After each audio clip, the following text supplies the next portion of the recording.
그러면요, 그게 5개의 덩어리로 나누어서 접근해 보겠습니다. 첫 번째 덩어리는 해방공간의 흐름, 1950년부터 1953년 6.25 전쟁이 끝날 때까지 그 흐름 한 덩어리. 두 번째 덩어리는 개헌사, 재헌헌법부터 9차 개헌까지 그 개헌사. 세 번째 덩어리는 민주화 운동. 다섯 번째 덩어리는 경제성장. 네 번째 덩어리는 경제성장. 그리고 다섯 번째 덩어리는 통일. 네, 이렇게 해서 배워볼 텐데요. 여기서 세 문제가 나올 겁니다. 현대에서 세 문제잖아요. 그죠? 네. 키워드만 잘, 오늘 50분 동안만 정말 잘 집중해가지고 머리 팍팍 돌리면서 집중하시면 세 문제는 그냥 충분히 여러분들 확보해 나갈 수 있습니다. 자, 키워드 설명해 드릴게요. 자, 첫 번째 키워드 한번 보도록 하겠습니다. 먼저 해방공간의 흐름부터 출발해 보도록 하겠습니다. 1945년 출발합니다. 자, 이때 여러분 기억해야 할 단어가 바로 조선 건국준비위원회. 줄여서 우리는 이 조선 건국준비위원회를 건준이라고도 합니다. 오케이? 자, 조선 건국준비위원회는요, 좌우 합작 단체입니다. 여기서 좌를 이끌고 있었던 인물이 누굴까요? 여운형입니다. 여운형입니다. 우를 이끌고 있었던 인물은 시험엔 안 나오겠지만 그래도 알려드릴게요. 안재홍이라는 인물입니다. 어쨌건 좌우합작이라는 어떤 그런 성격을 갖고 있고요. 이 조선건국준비위원회에서 제일 중요시 여겼던 핵심적 사업이 뭐였냐면 치안이에요. 치안. 왜냐면 광복되고 나서 지금 일본 정부 무너졌기 때문에 지금 공백 상태잖아요. 이런 상태에서 치안의 어떤 부재는 위험할 수 있기 때문에 치안을 굉장히 중요시 여길 줄 알아요. 치안이라는 단어가 나오면 이건 조선건국준비위원회 딱 떠올리시면 되겠습니다. 아셨죠? 자, 그리고 이 조선건국준비위원회가 미군정이 들어오기 전에 조선인민공화국을 선포합니다. 자, 그런데 미군정이 이걸 인정한다, 인정하지 않는다? 인정하지 않죠. 인정하지 않습니다. 이 조선건국준비위원회가 만들었던 조선인민공화국이 인정되지 않으면서 동시에 충칭에서 들어올 무엇? 대한민국 임시정부도 부정되는 거예요. 이러면서 한반도의 문제가 우리의 독립세력들에 의해서 결정된 것이 아니라 외국에 의해서 결정이 되죠. 그래서 열린 회의가 뭐예요? 그래서 열린 회의. 그게 바로 모스크바 3국 외상회의가 되겠습니다. 자, 여기서 3국은 어떤 나라일까요? 어떤 나라일까요?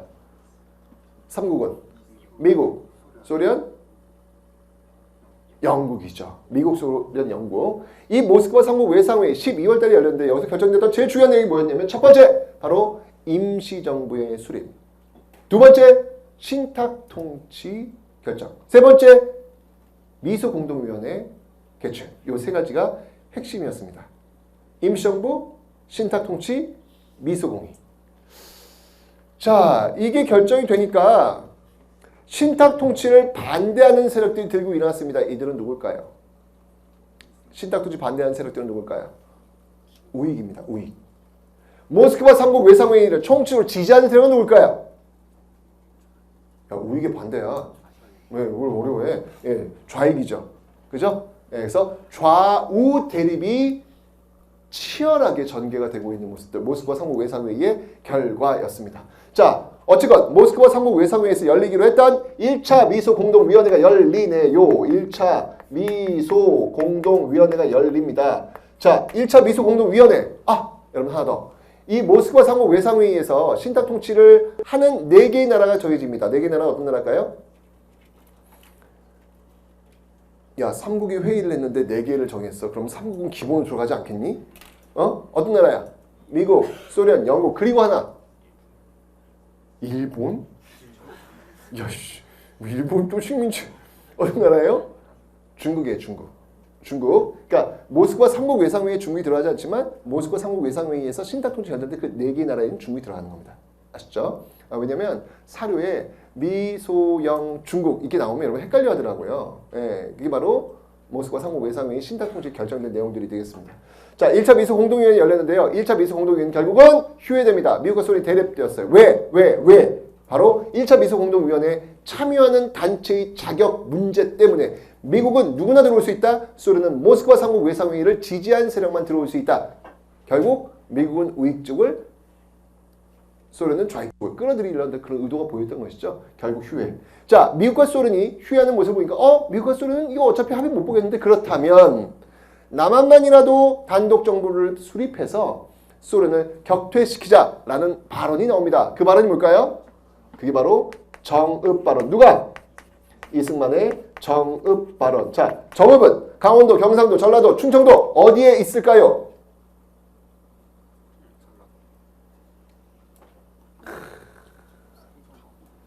강원도 정읍. 강원도 정읍. 으아, 충청도 정읍. 으아.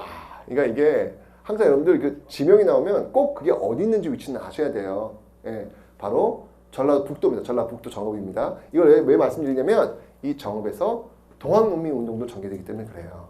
예, 그래서 동학농민운동이 연결되기 때문에 전라도 정읍 기억해 두시기 바랍니다. 자, 이 정읍 발언 남한만이라도 단독 정부 수립을 하자라고 하는 거 위기의식을 느끼는 거예요. 뭐야? 남북에 서로 다른 정보가 들어와서 분단되는 거 아니야? 라고 하면서 이 위기의식을 극복하기 위한 운동이 전개되죠. 그 운동이 뭘까요?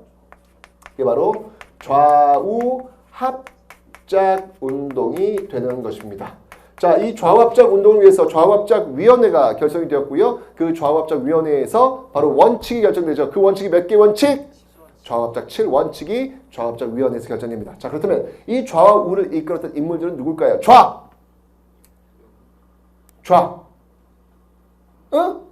여운형. 우는 김규식이에요. 자, 여러분들 김규식은요. 3.1운동 때 어디에 파견됐던 인물이지? 파리 강화회의에 파견되었던 인물입니다. 3.1운동 때 파리 강화회의에 파견된 인물이고요. 김규식은요. 충칭 대한민국 임시정부 시절 주석 누구예요? 김구. 부주석은 누굴까요? 그게 바로 김규식이에요. 오케이. 예, 역사에서 굉장히 많이 등장하는 인물입니다. 그리고 바로 이 좌우합작 운동에서 우를 이끌고 있었던 인물이 김규식이다라는 거 기억해 놓으시면 되겠습니다. 자, 하지만 이 여운형이 결국 암살되면서 좌우합작 운동은 동력을 잃게 될 겁니다. 자, 그리고 이제 2차 미소공동위원회가 열립니다. 2차 미소공동위원회가 열립니다. 그러나 이 2차 미소공동위원회 역시 똑같이 합류하는 그 단체의 자격 여부를 놓고 미와 소위 대립하다 결국은 완전 결렬. 1차 미소공동위원회가 휴회라면 2차 미소공동위원회는 완전히 결렬되는 그런 모습들로 오더라. 결국 이 문제가 어디로 넘어가죠? 이 문제는 결국 UN으로 이 문제는 넘어갑니다. UN 총회에서 이 문제 넘어갔다가 이제 뚜루루루루루 오면서 UN 소총회로 이 문제가 넘어갈 겁니다. 이 과정을 한번 살펴보면 UN 총회에서는 어떤 내용이 결정되었냐면요. 이 UN 총회에서는 인구 비례에 의한 총선거를 결정을 합니다. 인구 비례에 의한 총선거를 결정합니다. 자, 그래서 UN 한국임시위원단이 파견이 돼. 그런데 누가 거부해? 소련이 거부해. 이러면서 다시 이 문제가 UN 소총회로 넘어오는 거예요. 여기서 결정된 것, 그러면 선거가 가능한 지역만이라도 해라. 라고 하면서 남한만의 총선이 결정이 되는 것이다. 다시 한번 정리. UN 총회, 인구 비례에 의한 총선거, UN 한국임시위원단 파견, 소련 거부, UN 소총회, 선거 가능 지역에서만이라도 총선. 오케이? 이러면서 이제 50총선이 이루어지게 되는데 바로 이 UN 소총회 선거 가능한 지역만에서라도 선거라고 하는 부분에 반발하는 모습들이 나타나게 됩니다. 자, 그 반발하는 내용들이 무엇인지 한번 살펴보도록 하죠. 자, 첫 번째 반발하는 내용. 먼저 바로 김구를 민족 지도자로 우뚝 서게 했던 그 순간이었죠. 바로 3천만 동포에게 읍고함. 자, 이 김구의 3천만 동포의 읍고함이 그 유명한 명문이 뭔가요? 그렇죠. 38도선을 베고 쓰러질지언정 나는 남한만의 단독 정부 수립에 참여하지 않겠다라고 하는 내용을 이렇게 이제 읍고함 울면서 얘기했다는 얘기죠. 그 다음 두 번째. 제주도에서 무려 30만 인구 중 3만 명, 무려 10%가 죽어나가는 엄청난 사태가 벌어지죠. 이게 뭐예요? 제주 4.3 사건. 제주 4.3 사건이 벌어지고 있습니다. 이것도 이제 50총선에 대한 반발. 그리고 38도선을 베고 쓰러질지언정 남한만의 단독 정부 수를 참여하지 않겠다라고 했던 이 김구가 이제 액션을 보이는 거예요. 선언에 그치지 않고 액션을 보이는 거예요. 그래서 전개 때 뭐죠? 바로 북한이 김일성을 만나놨던 사건. 이게 뭐예요? 남북 협상. 이게 바로 남북 협상. 자, 북은 김일성이고요. 남쪽의 지도자는 김구와 또 누굴까요? 김구와 이승만은 반대죠. 이승만은 반대고요. 김규식이에요. 역시 또 김규식이에요. 다시 한번 김규식은 여러분들 3.1운동 파리 강화회의에 파견됐던 인물이기도 하고요. 대한민국 임시정부 충칭시대 때 주석 김구, 부주석 김규식, 그리고 좌합적 운동 때 우익 세력을 이끌었던 대표적 인물 김규식, 그리고 남북협상 때 남쪽 지도자로서 활동했던 인물이 바로 김규식. 오케이? 시험에서 굉장히 잘 나오는 인물이니까 기억을 좀 해놓으셔야 되겠습니다. 오케이? 김규식이었습니다. 자, 결국은 이런 거에도 불구하고 결국 이제 50 총선이 열리게 됩니다. 50 총선이 열리게 됩니다. 자, 여러분들 총선은요, 누구를 뽑는 건가요? 누구를 뽑는 거예요? 누구를 뽑는 거야? 대통령을 뽑는 거야? 국회의원을 뽑는 거야? 국회의원을 뽑는 것이죠. 국회의원을 왜 뽑아? 뭐 하는 사람들이 그 사람들? 뭐 하는 사람들이 국회의원들? 법을 만들기 위한 거잖아요. 즉, 50 총선 통해서 국회의원을 뽑은 이 사람들은 바로 재헌 헌법을 만들기 위해서 선출된 사람들입니다. 그래서 임기는 4년이나 2년 짧아요. 일단 헌법을 만들려고 만들어졌기 때문에 임기는 짧습니다.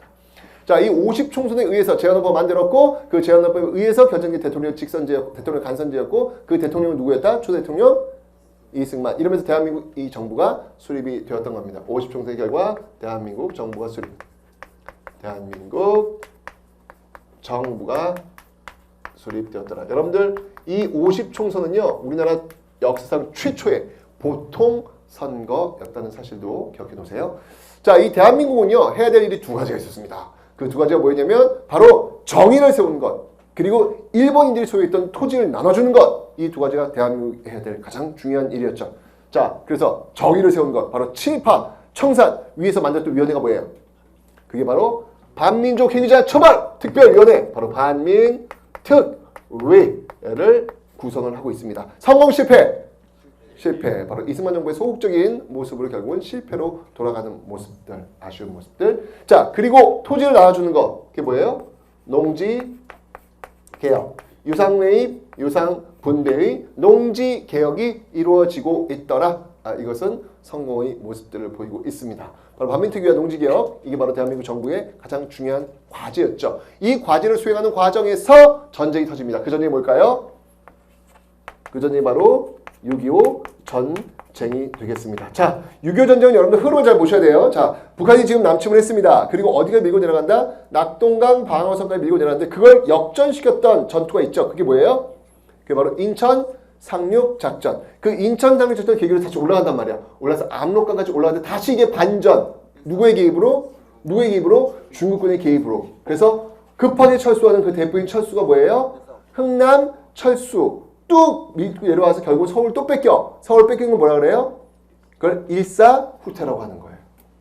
오케이? 일사후퇴 이후에 다시 밀고 올라가서 휴전선 부근에서 공방전을 펼치다가 결국은 휴전을 성립하게 되는 거. 요 순서 기억해 놓으세요. 다시 한번. 자, 북한이 남침을 합니다. 낙동강 방어선을 밀고 내려왔습니다. 인천 상륙 작전으로 반전 치고 올라갑니다. 압록강까지 올라갑니다. 다시 중국의 개입, 다시 반전 밀고 또 내려옵니다. 흥남 철수 일사후퇴 그 이후에 다시 휴전.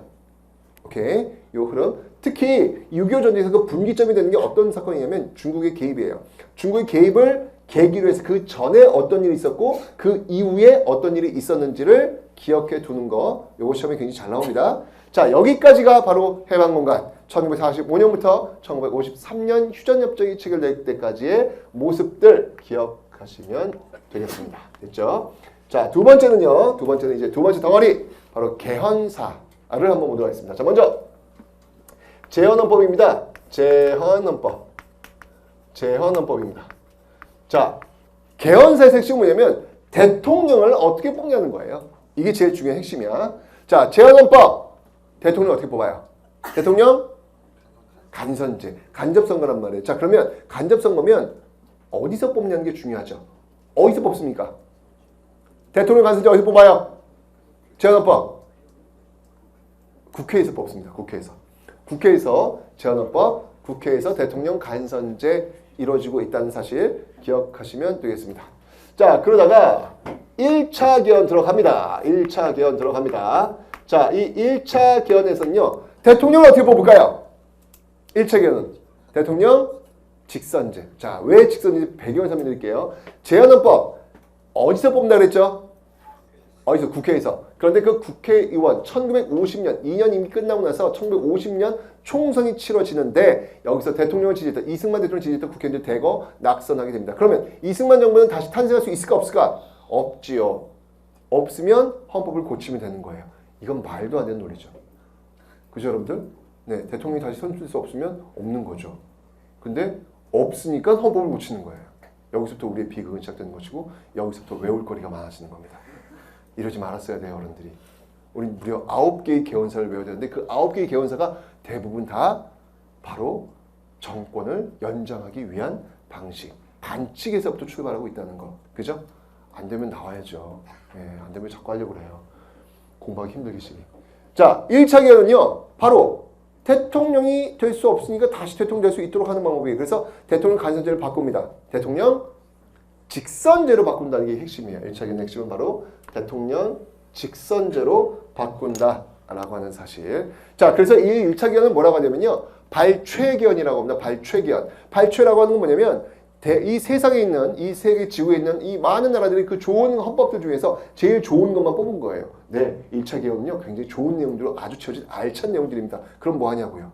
아무리 좋은 발췌가 되었다 할지라도 그걸 운용하는 목적, 사람이 이상하면 제도는 아무 의미가 없는 거죠. 그죠? 어쨌든 1차 개헌의 핵심은 발췌 개헌이다라는 거. 그런데요. 1차 개헌은 이걸 강행하기 위해서 국회의원들이 반대할 거 아니야 지금. 그죠? 근데 그 국회의원들 입막음을 위해서 벌어진 사건이 있습니다. 그 사건의 이름은 어디에서 일어났던 정치 파동 사건이에요. 어딜까요? 어딜까요? 중요해. 1차 개헌에서 이 사건은 중요해. 이게 뭘까요? 부산 정치 파동 사건이에요. 아니 왜 부산이지? 왜 부산일까? 왜 서울이 아니라 왜 부산일까? 왜일까? 이유는 1차 개헌, 발췌 개헌을 하는 이때가 바로 6.25 전쟁 기간이었다는 사실. 6.25 전쟁 기간에서 수도는 어디예요? 임시 수도는 부산이었거든요. 그래서 바로 부산, 거기에 입법부, 사법부, 행정부가 다 거기 있었기 때문에 거기에서 벌어진 사건, 부산 정치파동 사건 1차 개헌과 연결을 해 놓으셔야 됩니다. 여러분들 전쟁 중엔 장소를 바꾸지 않는다. 이게 바로 대통령 직선제 연결고리로 될 수 있는 것이죠. 결국 이승만 대통령은 또 당선이 될 수 있었던 것입니다. 1차 개헌의 공이었죠. 자, 그러다가 이제 2번 했잖아, 대통령. 그럼 이제 물러나셔야죠. 그런데 또 하고 싶었던 것이죠. 예, 그럼 또 이제 헌법을 바꿔야 되는 거예요. 2차 개헌입니다. 자, 이 2차 개헌의 이름은 무엇이다? 바로 4.4.5입 개헌이라고 합니다. 자, 4.4.5입 개헌. 이것은요, 203명 중에서 3분의 2 이상이 나와야 개헌이 되는 거거든요. 그런데 안 됐어요. 203 곱하기 3분의 2는 136표가 나와야 됩니다. 그죠? 136표가 나와야 되는데 뚜껑을 열었는데 135표가 나온 거예요. 부결. 그런데 갑자기 부결되었어. 근데 어느 교수가 따단 나타나더니 203 곱하기 3분의 2를 해봐라. 그럼 135.333 아니냐? 사람은 원래 늘 1이라는 숫자다. 그러니까 0.3이라고 하는 것은 의미가 없는 것이다. 존재하지 않는다. 그래서 203의 3분의 2는 135다. 들어보니까 더 그런 것도 같기도 하고. 그죠? 궤변이라는 게 이런 거죠. 여기 있는 여러분들 되게 머리도 좋고 똑똑한 친구들인데 그 머리 좋고 그 똑똑한 머리를 이렇게 권력에 야합하고 부합하는 알량한 이 모습으로는 쓰지 않았으면 좋겠습니다. 잔대가리 굴리지 말라고요. 이 좋은 머리를 그렇게 잔대가리 굴리는 대로 쓰지 말라고요. 여러분 보세요. 이거 교수예요. 교수의 모습들이 이렇게 지금 몇십 년 뒤에 이렇게 현장에서, 교육의 현장 속에서 잔대가리, 야합, 머리 굴리는 이런 모습들을 표현된다는 거 이거 되게 모욕적이지 않습니까, 여러분들? 그러려고 공부하는 거 아니잖아요. 그죠? 여러분들 어떤 그 순간이 왔을 때 항상 여러분의 순간이 나중 사람들한테 어떻게 평가될지에 대해서는 늘 인식할 수 있는 역사 앞에서 여러분들 좀 세워볼 수 있는 그런 여러분들 되기를 좀 진심으로 제가 부탁 좀 드리겠습니다. 2차 개헌은 그래서 4.4.5입 개헌이라고 합니다. 4.4.5입 개헌. 4.4.5입은 뭔지 알죠? 반올림. 4 이하는 내리고 5 이상은 올린다라는 거 아닙니까? 그래서 135.3333이니까 0.3 버린다는 얘기예요. 44 버린다는 얘기죠. 그래서 135가 3분의 2 맞다. 이렇게 통과시켰던 겁니다. 자, 결국은 여기에 의해서 2차 기원의 핵심은 뭐냐면 대통령을 어떻게 뽑느냐. 직선제, 간선제. 직선제, 간선제. 역시 직선제인데요. 어떤 직선제냐면 초대 대통령에 한해서 이것도 정말 어떻게 이렇게 얼굴에 이렇게 철판이 초대 대통령에 한해서야 초대 대통령에 한해서 중임제를 철폐하는 거예요. 이게 무슨 말이냐면 지금 대통령 2번 했잖아. 8년 한 거 아니야. 그럼 더 이상 못하는 거 아닙니까? 그런데 초대 대통령에 한해서 대통령 선거에 나올 수 있도록 하는 거예요. 다른 사람은 안 돼. 초대 대통령만. 여러분들 봐봐. 자, 이 말을 많이 쓰는지 봐봐. 2차 기원에 의해서 초대 대통령은 죽을 때까지 대통령이 될 수 있다. OX. X야 이거는.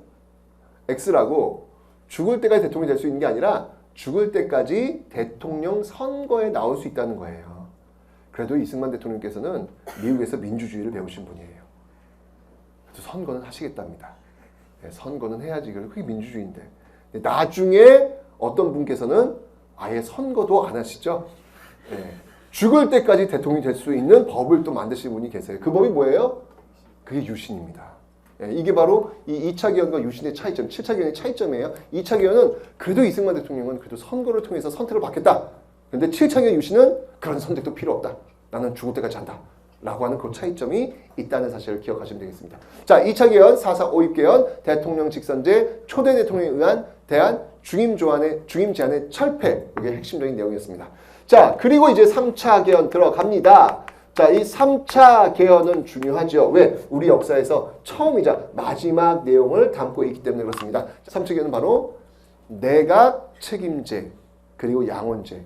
자, 그렇다면 3차 개헌의 배경은 무엇일까요? 4.19 혁명이 되는 거죠. 4.19 혁명을 통해서 이승만 정부가 무너지게 되고 장면 내각이 들었었잖아요. 장면 내각이에요. 장면 내각. 바로 내각 책임제와 양원제를 잇게 했던 사건. 이게 바로 3차 개헌이 되는 겁니다. 됐죠? 내각 책임제, 양원제. 그래서 장면 내각의 출범, 4.19 혁명을 배경으로 하고 있습니다. 자, 4차 기원은 그닥 중요하지 않습니다. 4차 기원은 장면 내각 하에서 3.15 부정선거 사범들을 더 강하게 처벌하기 위해 했던 소급 입법 통과. 자, 그런데 5차 기원을 또 합니다. 5차 기원. 자, 이 5차 기원의 핵심은 뭘까요? 5차 기원의 핵심. 다시 내각 책임제를 없애고 다시 대통령 직선제로 가고 있습니다. 왜? 이 5차 기원의 배경은 뭘까요? 5.16 군사정변.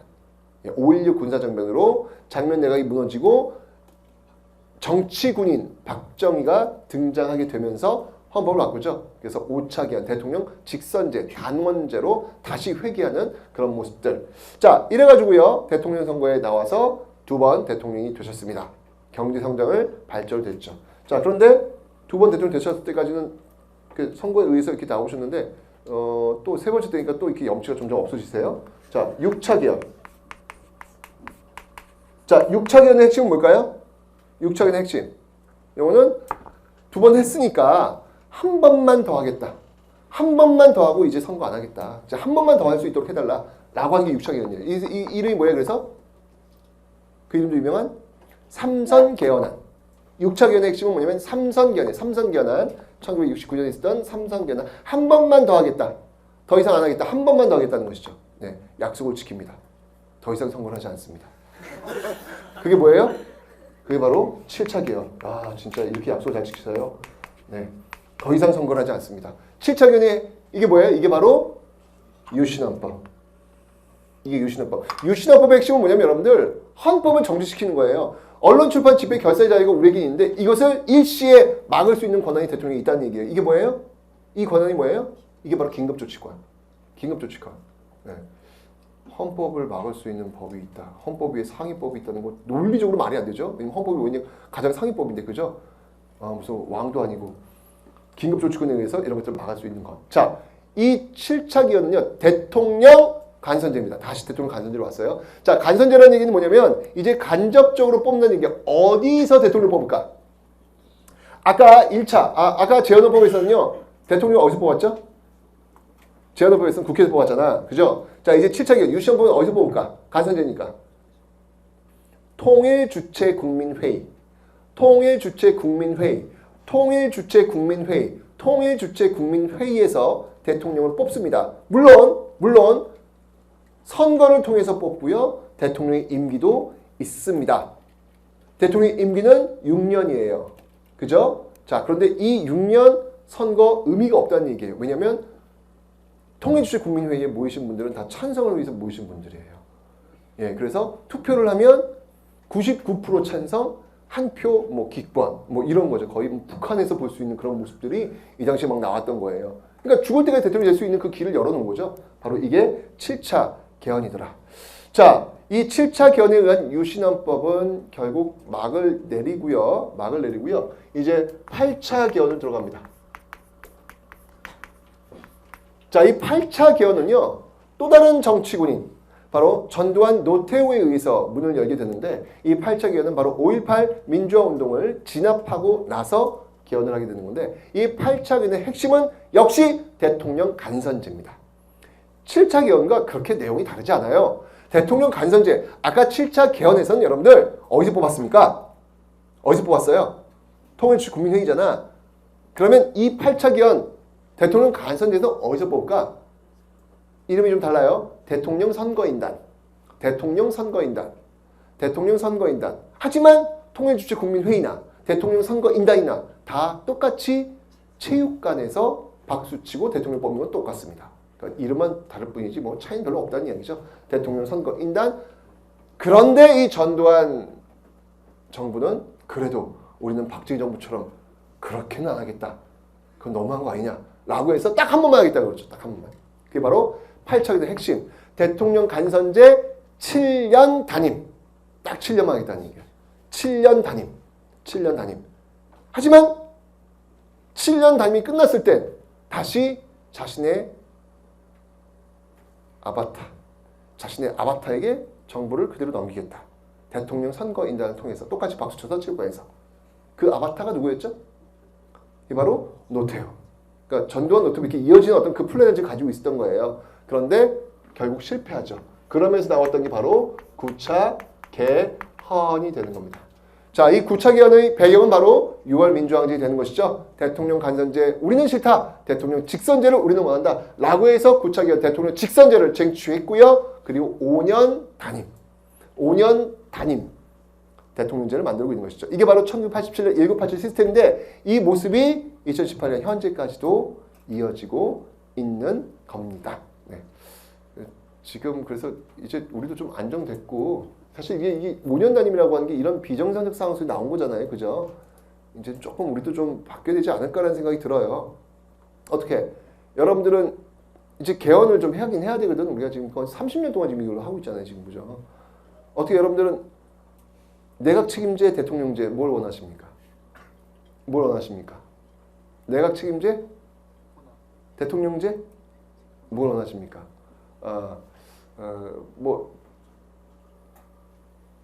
개헌을 한번 하긴 해야 돼요. 예. 아마도 여러분들이 처음 투표권을 가졌을 때 첫 투표가 아마 개헌 투표가 아닐까 라는 그런 생각이 듭니다. 굉장히 중요한 아마 투표가 될 거예요. 보세요. 1987 그 시스템이 지금 몇십 년 가잖아. 이번에 여러분들이 투표하는 그 개헌 투표는 제가 볼 때는 향후 100년은 가지 않을까. 왜냐면 안정된 속에서 그냥 가는 거기 때문에 향후 100년은 가지 않을까라는 생각이 듭니다. 예. 꼭 좋은 투표하시기 바랍니다. 역사에서 한 페이지가 쓰는 겁니다. 자, 여기 이제 개헌사 모습을 살펴봤고요. 자, 이제 다음에 이제 민주화 운동. 사실은 민주화 운동은요, 저 개헌사와 다 맞물려 들어가는 그런 내용들이 되겠습니다. 자, 먼저 민주화 운동 이거 빼놓을 수가 없겠죠. 바로 4.19 혁명이 되겠습니다. 이승만 정부 때 있었던 4.19 혁명. 자, 4.19 혁명의 배경은 뭘까요? 그렇죠. 3.15 부정선거. 3.15 부정선거가 되겠습니다. 자, 3.15 부정선거의 그 결과 4.19 혁명이 일어났는데요. 이 4.19 혁명의 결과는 뭘까요? 이승만 대통령의 하향, 장면 내각의 출범. 아까 지금 제가 장면 내각의 출범은 어떤 개헌이 배경이 된다고 그랬죠? 몇 차 개헌?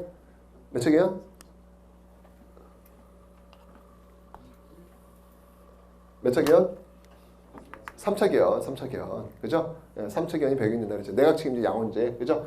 그래서 장면 내각이 출범이 되는 겁니다. 자, 4.19 혁명하면 딱 떠오르는 키워드 이 사람이 있습니다. 이 사람이 마슨 앞바다의 시신으로 떠오르죠. 누굴까요? 김주열. 김주열이라고 하는 그 키워드도 기억해 놓으시면 되겠습니다. 됐죠? 자, 이제 박정희 정부로 한번 넘어가 보도록 하겠습니다. 박정희 정부 때는요. 6.3 시위가 있어요. 자, 6.3 시위의 배경은 뭘까요? 6.3 시위의 배경은요. 박정희 정부 때 있었던 6.3 시위의 배경은 바로 60년대 바로 한일수교. 한일수교에 반대하는 시위예요. 한일수교 반대 시위가 바로 6.3 시위였다. 70년대 박정희 정부에 대한 반발. 바로 부마 민주항쟁. 부마 민주항쟁은 어느 지역과 어느 지역일까요? 부산과 마산에서 중심이었던 민주항쟁. 이 부마 민주항쟁은 뭘 반대하는 거예요?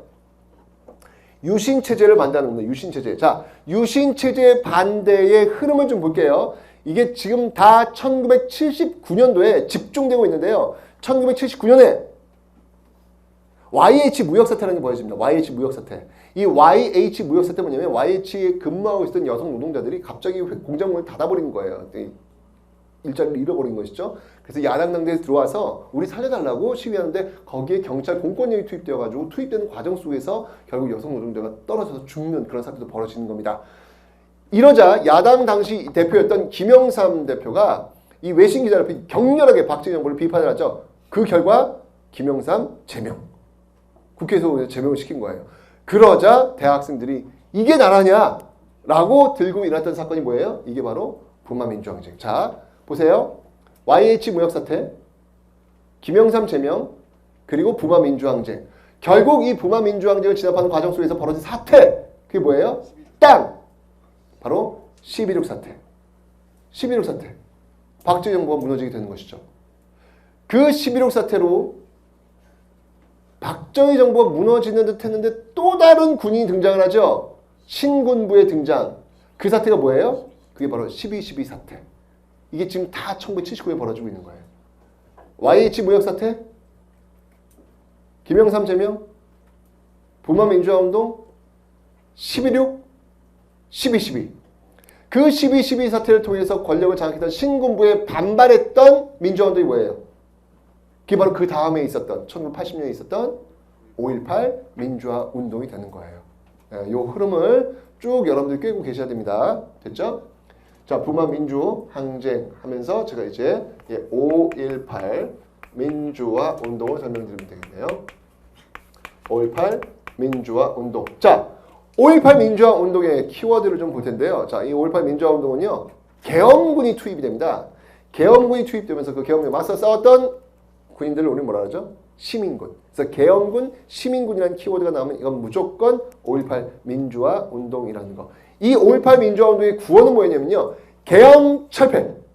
계엄 철폐 유신 폐지예요. 계엄 철폐 유신 폐지. 계엄 철폐 유신 폐지. 신군부가 주도하고 있었던 계엄 그리고 유신 폐지를 주장했던 바로 5.18 민주화 운동. 자, 5.18 민주화 운동이 이 출발했던 곳은 어디였죠? 어디였죠? 5.18 출발했던 건 어디예요? 도시. 광주 아니에요? 광주. 그죠? 그 광주에서 일제강점기에 있었던 학생 항일운동이 뭐였죠? 1929년 광주 학생 항일운동. 여기에 진상조사단을 파견한 단체는 어디였죠? 신간회라는 사실. 광주입니다. 다 광주입니다. 5.18 민주화운동. 자, 이 5.18 민주화운동이 어떤 그 강력한 탄압에 의한 어떤 그런 부정 모습들 이런 것들이 계속 폭로되면서 나타났던 사건이 바로 6월 민주항쟁이 되겠습니다.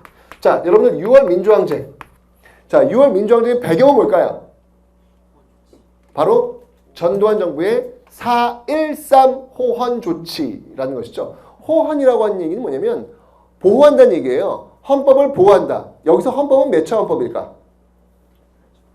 아까 8차 있잖아. 자기 플랜 있잖아. 자기 아바타한테 물려줘야 될 거 아니에요. 그죠? 그걸 하겠다는 얘기예요. 4.13 호헌 조치. 또 대통령 선거인단에 의해서 체육부의 대통령 뽑아가지고 노태우를 넘기겠다는 이야기잖아요. 이게 4.13 호헌 조치 선언이에요. 이 대통령 간선제에 대한 반발이 바로 6월 민주항쟁. 대통령 직선제. 그래서 이때 6월 민주항쟁 구호는 뭐였다? 호헌 철폐, 독재, 타도. 호원 철폐, 독재, 타도라는 구호가 6월 민주항쟁의 구호로 등장하게 되었던 것입니다. 자, 6월 민주항쟁 때 등장하는 인물 두 사람, 딱 이 사람 하면 6월 민주항쟁 키워드죠. 바로 박종철과 또 열자가 들어가죠. 이한열. 아까 4.19에서는 김주열이었고요. 6월 민주항쟁은 이한열. 그죠? 박종철 고문치사 사건, 탁친이 억하고 죽었다라고 하는 말도 안 되는. 근데 여러분 깜짝 놀랐어. 탁친이 억하고 죽었다. 그러니까 딱 치니까 죽었다는 얘기 아니에요. 말도 안 되는 얘기를 하고 있는데 며칠 전 신문에 대박. 그 사우디아라비아가 한 언론인이 사우디아라비아 정부를 비판하는 기사를 읽기 싫다가 사우디 정부에서 요원들을 파견해서 그 언론인을 잡아오라고 했던 것 같아요. 근데 죽었어. 그래서 막 세계가 막 이슈가 되고 있는 상태에서 그 발표 나왔죠. 발표에 이렇게 나왔더라고. 그 언론인을 잡으려고 했는데 그 언론인이 막 살려주세요 하고 소리를 질렀대. 그 소리가 너무 커가지고 입을 막았더니 결국 죽었대. 어디서 많이 들어봤던 내용을 다시 또 듣는 듯한 느낌이 막 드는 거예요. 그 데자뷰 현상? 이 말도 안 되는 이야기를 어디서 들었던 같은 그런 느낌이 들더라고요. 그죠? 사우디아라비아도 참 오래 가지 않겠구나 라는 그런 생각이 들었습니다. 탁친이 억하고 죽었다의 데자뷰를 다시 한번 보는 것 같아서 아쉬웠습니다. 자, 어쨌건 6월 민주항쟁 1987년 바로 이 6월 민주항쟁의 결과 싸우니까 결과 당시 여당 대표였던 누구? 노태우의 민주화 선언. 그 선언이 뭐예요? 6.25 선언. 그 선언이 바로 6.25 선언이에요. 당시 여당 대표였던 노태우의 6.29 선언. 이게 바로 대통령 직선제 수용하겠다는 얘기잖아요. 그죠? 그래서 나온 헌법이 뭐예요? 몇 차 개헌? 그게 바로 9차 개헌. 대통령 직선제 5년 단임.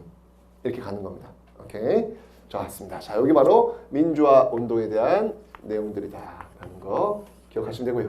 자, 다음은 이제 경제 개발, 경제 성장을 한번 보도록 하겠습니다. 자, 먼저 여러분들 이승만 정부는요, 원조 경제입니다. 원조를 받는 그런 경제 시스템이었다는 거, 이승만 정부.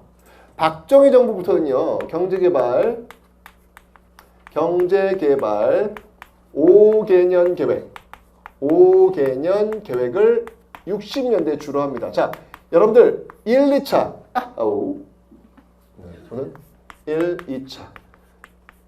자, 1, 2차 경제개발 5개년 계획의 핵심은 경공업 중심일까요? 중화학공업 중심일까요? 돈이 없으니까 경공업 중심이죠. 그 경공업 중심을 이끌기 위한 돈을 끌어왔던 것 뭐가 있을까요? 아까 6.3 반대했었잖아. 뭐가 있어? 한일 수교. 그죠? 그리고 베트남 파병.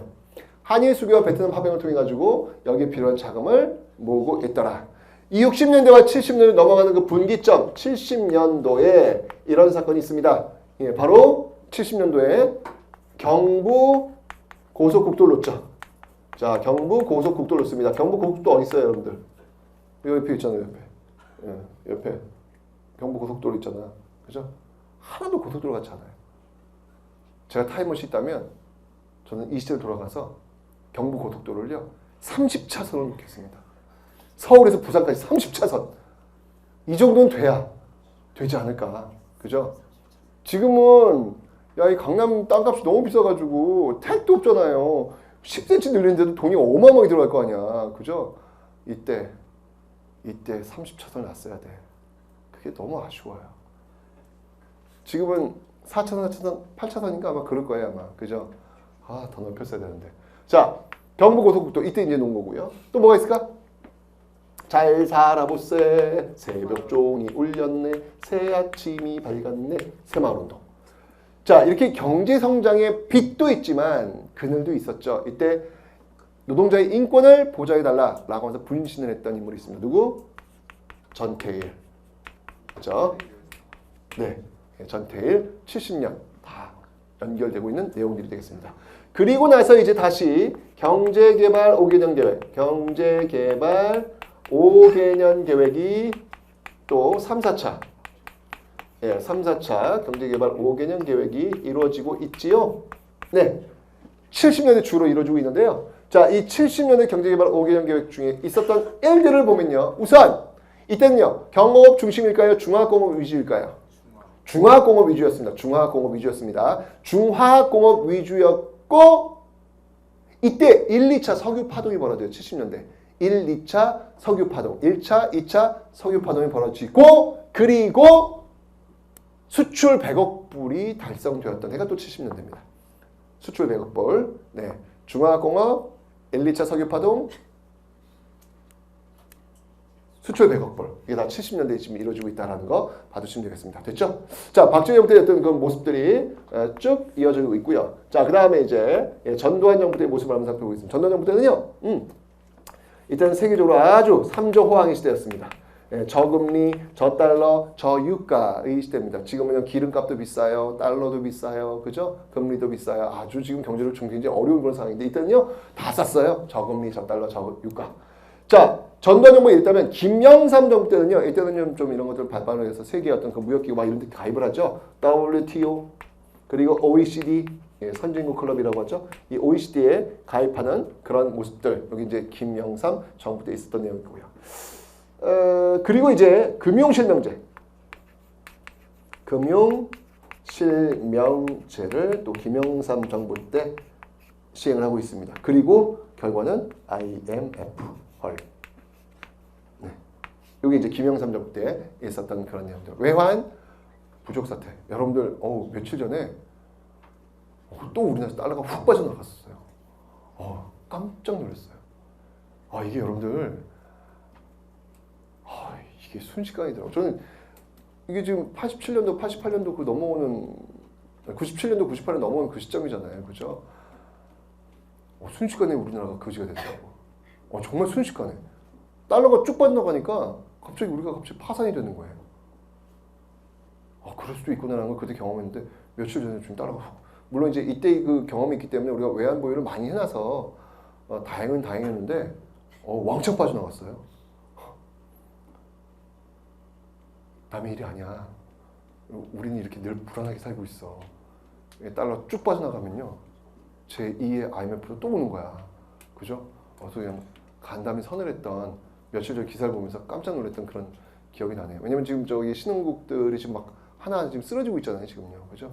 터키 쓰러졌죠. 아르헨티나 쓰러졌죠. 계속 좀 쓰러지고 있는 상황이라서 터키 여러분들 지금 저기 관광 저 여행비가 무지하게 싸더라고요. 왠지 아세요?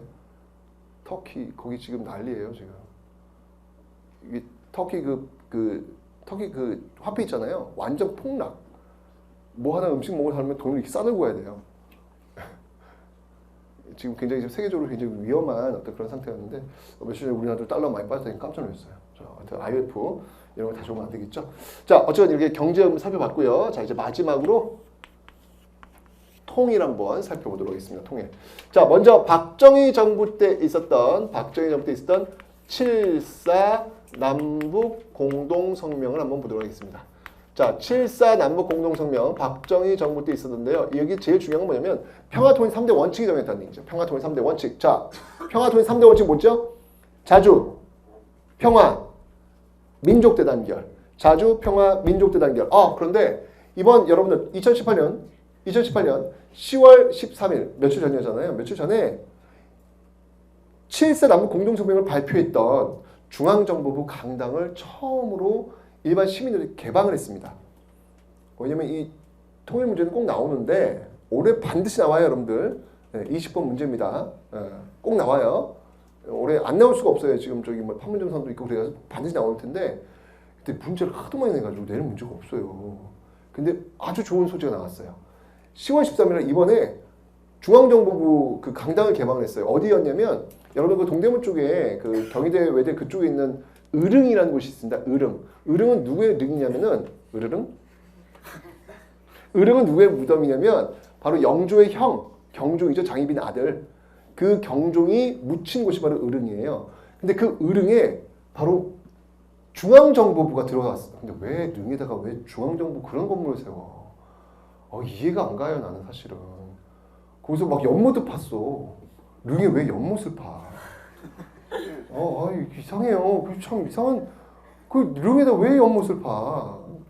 굉장히 외색, 좀 굉장히 일본틱한 어떤 그런 식으로 막 꾸며놨거든요, 거기를요. 지금 다 복원했어요. 연못도 덮고, 중앙정부 건물 다 없애고 다 그랬어요. 근데 하나 이 7.4 남북 공동성명을 발표했던 중앙정부 강당만큼은 남겨놨거든요. 거기를 오픈했어요. 그래서 문제 출제 입장 속에서는 좋은 소지가 하나 생겼다. 문제가 워낙 이게 많이 반복돼 나왔기 때문에 어려운 상황이었는데 굉장히 문제의 소지가 좋더라고요. 그래서 기억해 두시라고요. 7.4 남북 공동성명 박정희 정부 때 자주평화 민족 대단결 그리고 이때 있었던 키워드가 남북조절위원회. 남북조절위원회 이게 키워드하면 무조건 7.4 남북 공동성명 기억하시면 되겠습니다. 박정희 정부 때였습니다. 자 그리고 전두환 정부 때는요 이산가족 최초 상봉 이산가족 최초 상봉이 전두환 정부 때 이루어지고요. 자 노태우 정부 때는요 남북 기본합의서 너무 중요하죠 여러분들. 자 패키지로 기억하셔야 합니다. 패키지로 자 노태우 정부는요 북방외교입니다. 북방외교. 노태우 정부는 북방외교, 김대중 정부는 햇볕정책. 노태우 정부는 북방외교, 김대중 정부는 햇볕정책. 자, 그런데 남북기본합의서 패키지로 기억하기 뭐냐면 먼저 남북한 유엔 동시가입, 남북기본합의서, 한반도 비핵화선언, 남북 유엔 동시가입, 남북기본합의서, 한반도 비핵화선언. 이게 다 전부 다 노태우 정부 때 전개되었던 내용들이다. 북방외교의 일환이다라는 거 봐주시면 되고요. 자, 이제 김대중 정부로 넘어오겠습니다. 바로 6.15 남북 공동선언. 자, 6.15 남북 공동선언. 자, 6.15 남북 공동선언의 역사의 의미는 뭐냐면 남북 최초 정상이 만났다는 얘기죠. 최초의 남북 정상회담. 최초의 남북 정상회담의 결과 6.15 남북 공동선언. 최초의 남북 정상회담 6.15 남북 공동선언이라는 사실. 자, 그 결과 개성공단, 경의선, 이산가족 상봉, 금강산 육로 관광 이런 것들이 다 이루어지고 있죠. 개성공단, 경의선, 이산가족 상봉, 육로, 금강산 관광 이런 것들이 다 6.15 남북 공동선언의 결과다. 여기에 힘입어서 다시 한번 남북 정상이 만납니다. 그게 뭐였죠? 어느 정부 때였죠? 14 남북 공동선언. 바로 노무현 정부 때. 노무현 정부 때 두 번째 남북 정상회담이 이루어지고 있었다는 사실. 여러분들이 기억해 놓으시면 되겠습니다. 됐죠? 자, 여기까지가 현대사의 가장 중요한 키워드들이니까 쭉 한번 보시면서 이게 어떤 시기에 어떤 개념으로 나오는지 자꾸 눈에 익히시면 여러분 수능 시험장에 들어가서 아주 큰 도움이 될 겁니다. 됐죠?